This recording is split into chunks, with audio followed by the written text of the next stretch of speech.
तो स्टूडेंट्स अब हम एक्सरसाइज 1.2 का क्वेश्चन नंबर 1 के प्रूफ पर चलते हैं। क्वेश्चन था हमारे पास, prove that root 5 is irrational number. हमारे को ये प्रूव करना है कि रूट 5 जो है ना इरेशनल नंबर है, ठीक है ना। तो इसको प्रूव कैसे करेंगे? देखो सबसे पहले जो है ना रूट 5 को हमारे को इरेशनल नंबर प्रूव करना है और हम रूट 5 को ना एक रैशनल नंबर मान लेंगे, हम उल्टा लेकर चलेंगे। देखो प्रूव क्या करना है, इसको इरेशनल नंबर, लेकिन हम इसको मान लेंगे रैशनल नंबर, ठीक है ना। तो यहां पर क्या लिखेंगे हम, यहां पर लिखेंगे लेट, यहां पर लिखेंगे हम let root 5 is a rational number. Root 5 जो है ना इसको रैशनल नंबर मान लिया। देखो प्रूव करना है हमारे को ये इरेशनल नंबर, लेकिन हम इसको रैशनल नंबर मान के चलेंगे, सॉल्व करते जाएंगे तो आगे जाकर कोई एक फॉल्स सी कंडीशन बन जाएगी जो किसी सिचुएशन में ट्रू नहीं हो सकती। तब हम कह देंगे नहीं नहीं हमारी assumption रॉन्ग है कि रूट 5 जो है रैशनल नहीं हो सकता, ये इरेशनल होगा, ठीक है ना। तो स्टार्ट हम उल्टा मान रहे हैं, रूट 5 को एक रैशनल नंबर मान रहे हैं। अब तो मैंने 9th क्लास में पढ़ा होगा, रैशनल नंबर को ना a बाई बी की फॉर्म में लिख सकते हैं या p बाई क्यू की फॉर्म में लिख सकते हैं। तो हम यही लिखेंगे यहाँ पर, let root 5 is irrational number, so let root 5 is equal to a by b. तो इसीलिए रूट 5 को मैंने a बाई बी की फॉर्म में लिख दिया। कुछ बुक्स में इसको p बाई क्यू लिखा होता है। और यहाँ पर जो है ना मैंने a और b क्या है, हमारे पास इंटीजर्स है, तो लिखेंगे where a and b are coprime integers. अब मैं इसका मतलब समझाता हूँ कि को प्राइम इंटीजर का मतलब क्या होता है। पहली बात तो a और b इंटीजर है, क्योंकि रैशनल नंबर हमेशा किस फॉर्म में होता है, इंटीजर बाय में इंटीजर की फॉर्म में होता है। तो मैंने रूट 5 को मान लिया a बाय में b, तो a भी एक इंटीजर है और b भी एक इंटीजर है, लेकिन ये कैसे इंटीजर मान लिया मैंने, को प्राइम इंटीजर। को प्राइम इंटीजर का मतलब होता है कि ऐसे इंटीजर जो आपस में कटे नहीं, जो आपस में कटे नहीं। जैसे मान लो 3/4, अगर मैं ये पूछूं इनमें क्या ये आपस में कट जाएंगे 3 और 4, तो आप कहोगे नहीं कटेंगे, किसी नंबर पे नहीं कटते, तो ये दोनों को प्राइम इंटीजर है। या फिर मैं ये लिख दूं 2/5, ये दोनों भी आपस में नहीं कटेंगे, तो ये को प्राइम इंटीजर है। लेकिन अगर मैं ऐसे लिख दूं 7/14, ये कट जाते हैं, तो ये को प्राइम नहीं है, ठीक है ना। 7 और 14 को प्राइम नहीं है। तो ए और बी को मैंने को प्राइम इंटीजर माने, मतलब इसको और काट नहीं सकते, ठीक है ना।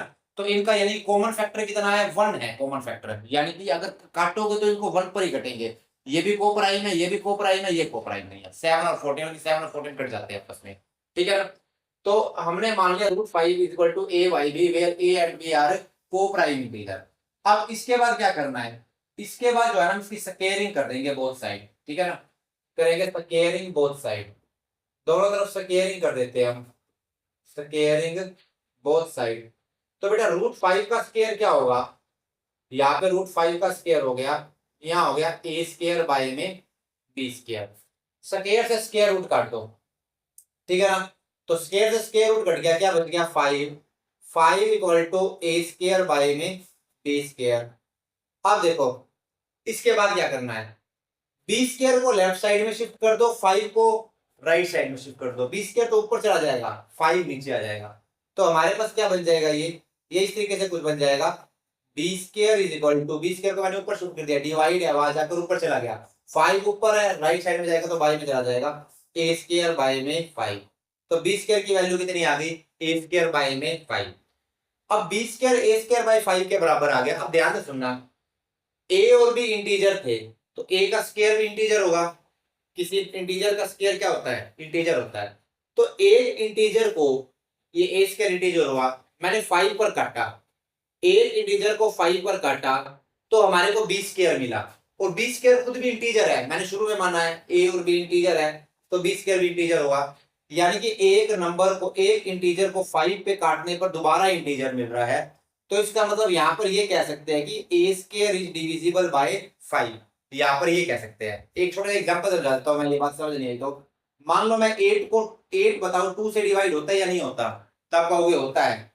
तो कैसे पता लगा, 2 1 जा 2, 2 4 जा 8, कितना मिला 4 मिला। तो जब एक इंटीजर को दूसरे इंटीजर से काटो और पूरा पूरा कट जाए, एक नया इंटीजर मिल जाए, तो हम कहते हैं कि ऊपर वाला नंबर नीचे वाले नंबर से पूरा डिवाइड होता है। एक नंबर को दूसरे नंबर पर काटने पर, एक इंटीजर को दूसरे इंटीजर पर काटने पर एक दोबारा इंटीजर मिल जाए, तब हम कहते हैं कि ऊपर वाला नंबर नीचे वाले नंबर से पूरा डिवाइड होता है। यहाँ पर भी ऐसा हो रहा है, ए स्क्वायर को 5 पे काटा और हमारे को बी स्क्वायर मिला। ए स्क्वायर खुद एक इंटीजर है, इंटीजर को 5 पे काटा, दोबारा एक इंटीजर मिला, तो हम कहेंगे यहाँ पर ऊपर वाला नंबर नीचे वाले नंबर से पूरा डिवाइड होगा। It implies that a square is divisible by 5। क्या लिखेंगे हम? A square is divisible by 5। A square जो है ना 5 से डिवाइड होगा। 5 ध्यान रखना, 5 क्या है? एक प्राइम नंबर है। अब थ्योरम 1.2 को याद रखो, अगर किसी नंबर का स्क्वायर प्राइम नंबर से डिवाइड हो जाए तो वो खुद नंबर भी प्राइम नंबर से डिवाइड होता है। तो यानी कि अगर ए स्क्वायर 5 से डिविजिबल है तो यहाँ पे क्या लिखेंगे? It implies that A is divisible by 5। तो हमारे पास जो ए है ना ये भी 5 से क्या होगा? डिविजिबल होगा। ए भी 5 से डिविजिबल होगा। अब इसके बाद सोचते हैं, देखो अब ये क्योंकि ए 5 से डिविजिबल है, ये वाला कंसेप्ट दोबारा लगाते हैं हम। एक इंटीजर अगर दूसरे इंटीजर से पूरा डिवाइड हो जाए तो हमारे पास एक इंटीजर ही मिलता है। जैसे ए 2 से पूरा डिवाइड होता है तो कट के हमारे पास इंटीजर ही मिलेगा, ठीक है ना। यहाँ पे क्या रहता है? ए 5 से पूरा पूरा डिवाइड होता है, तो मैं ये बात कह सकता हूँ ना, जब ए को 5 से डिवाइड करोगे, ए 5 से पूरा डिवाइड होने का मतलब क्या हुआ? जब ए को 5 से डिवाइड करोगे तो हमारे को एक इंटीजर मिलेगा। तो मान लेते हैं हम एम के बराबर मान लेते हैं, where m is a integer, where m is a integer. मतलब ए जो है 5 से डिवाइड होता है, इसका मतलब क्या है? जब ए को 5 से काटोगे तब हमारे को एक इंटीजर ही मिलेगा, एक पूरी संख्या मिलेगी, ठीक है ना। तो a by 5 is equal to m। यहां से a की वैल्यू निकाल लो। a की वैल्यू कितनी आएगी बेटा? ये 5 डिवाइड है, वहां जाकर मल्टीप्लाई हो गया, ये आ गई हमारे पास 5m। अब ये जो a इक्वल टू 5m आया है इसको हम इक्वेशन 1 में पुट कर देंगे। तो क्या लिखेंगे? Put a equal to 5m in equation 1। इसको ना बेटा हम इक्वेशन 1 में पुट कर देंगे।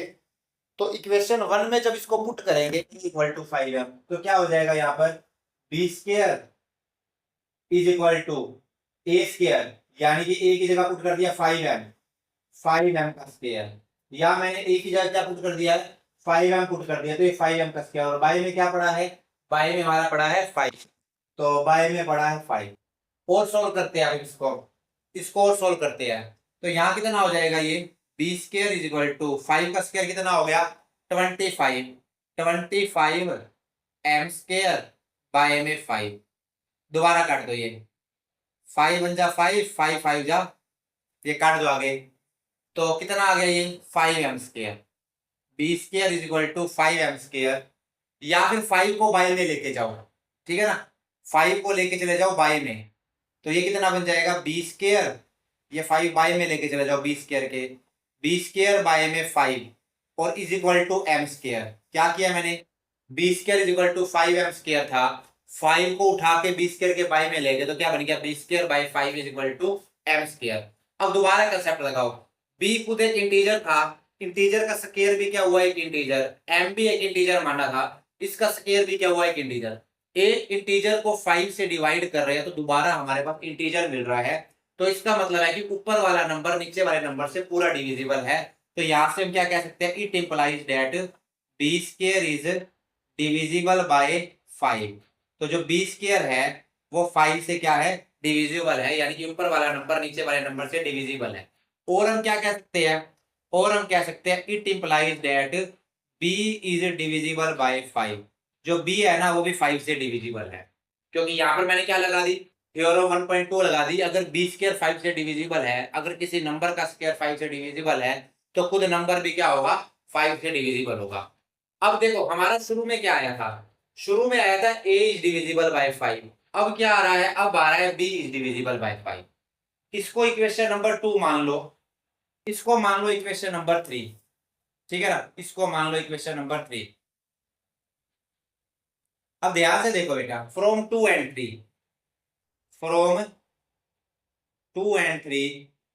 अब 2 और 3 से बेटा अब क्या कह सकते हैं हम? 2 और 3 से क्या कह सकते हैं कि पहले हमारे पास आया a इज डिविजिबल बाय 5, यहाँ आया हमारे पास b इज डिविजिबल बाय 5, तो मैं ये कह सकता हूँ कि a भी 5 से डिवाइड हो रहा है, b भी 5 से डिवाइड हो रहा है। It implies that both a and b, both a and b are divisible by 5। जो a और b जो है ना दोनों के दोनों 5 से क्या हो रहे हैं? डिवाइड हो रहे हैं, ठीक है, ए और बी दोनों 5 से डिवाइड हो रहे हैं। इसका मतलब ये हुआ कि दोनों के दोनों ए और बी जो है ना 5 से डिवाइड होते हैं। लाइक ए और बी इस तरीके से नंबर हो सकते हैं। एग्जांपल समझाता हूँ बेटा मैं। जैसे मान लो ए 10 है, बी 25 है, तो ए भी 5 से डिवाइड हो रहा है, बी भी 5 से डिवाइड हो रहा है, तो इस तरीके से नंबर है ए और बी। अब जब ए और बी 5 से डिवाइड हो रहा है तो हम ये बात कह सकते हैं कि ए और बी का जो कॉमन फैक्टर है ना वो 5 होगा। मतलब ये भी 5 पे कट रहा है और ये भी 5 पे कट रहा है, दोनों का एक कॉमन फैक्टर क्या होगा, 5 होगा। तो इसका मतलब क्या हुआ, both a and b have common factor 5। दोनों का जो कॉमन फैक्टर है ना वो 5 होगा, कॉमन फैक्टर 5 होगा। अब क्या, अब कुछ सोच के देखो, अगर दोनों का कॉमन फैक्टर 5 होगा तो क्या ए और बी को प्राइम हो सकते हैं? हम तो इनको शुरू को को प्राइम मान के चले ए और बी की, तो इसका मतलब ए और बी जो है वो को प्राइम नहीं हो सकते, क्योंकि अगर ए और बी का कॉमन फैक्टर 5 होगा मतलब दोनों 5 की टेबल पे चले जाएंगे। जैसे मान लो ए 10 है, बी 25 है, दोनों का कॉमन फैक्टर 5 है, तो ये दोनों तो 5 पे कट जाएंगे। तो इसका मतलब ए और बी जो है, हम क्या मान के चले थे, ए और बी को प्राइम है, तो इसका मतलब ए और बी को प्राइम नहीं हो सकते, विच मीन्स ए और B, which means A and B cannot be co-prime। A और B जो है ना वो co-prime नहीं हो सकते, cannot be co-prime, यानी कि A और B जो है वो co-prime नहीं हो सकते। तो कॉन्ट्राडिक्शन अराइज हो गई। शुरू में हमने A और B को co-prime मान के चले थे और हमारा रिजल्ट क्या आ गया, A और B co-prime हो ही नहीं सकते, तो ये कॉन्ट्राडिक्शन आ गई। तो हम लिखेंगे दिस कॉन्ट्राडिक्शन अराइज। ये कॉन्ट्राडिक्शन अराइज क्यों हुई है बेटा, तभी अराइज हुई है क्योंकि हमने जो √5 को ना रैशनल नंबर मान लिया। तो यही लिखेंगे this contradiction arise because we have taken √5 as rational number, क्योंकि हमने √5 को जो है ना एक रैशनल नंबर मान लिया, इसीलिए कॉन्ट्राडिक्शन आई है। So √5 is irrational number, so our assumption is wrong. तो हमारी जो अजम्पशन है ना वो गलत है, तो आवर अजम्पशन इज रॉन्ग। हमारी जो अजम्पशन है वो गलत है, हमारी अजम्पशन रॉन्ग है। क्या हमने अजम्पशन की थी, √5 को एक रैशनल नंबर की अजम्पशन की थी, ये कर थी, तो ये अजम्पशन हमारी रॉन्ग है। तो सो √5 इज ए, तो √5 कैसा नंबर है, एक इरेशनल नंबर है। So √5 is A irrational number. तो ये हमारे पास प्रूव हो गया, ठीक है ना। तो स्टूडेंट्स आज की इस वीडियो में हमने एक्सरसाइज 1.2 का क्वेश्चन नंबर 1 किया है, prove that √5 is irrational number.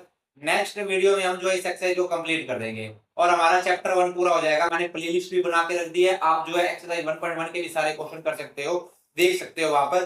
तो मैंने क्लास 10th मैथ्स का जो है पूरा सिलेबस चैनल पर डालने वाला हूँ, 9th की नई बुक आएगी उसका भी सिलेबस डालने वाला हूँ, तो इस चैनल को सब्सक्राइब करके रख लो। अगर आपको वीडियो अच्छी लगे तो शेयर करो। Thanks for watching this video.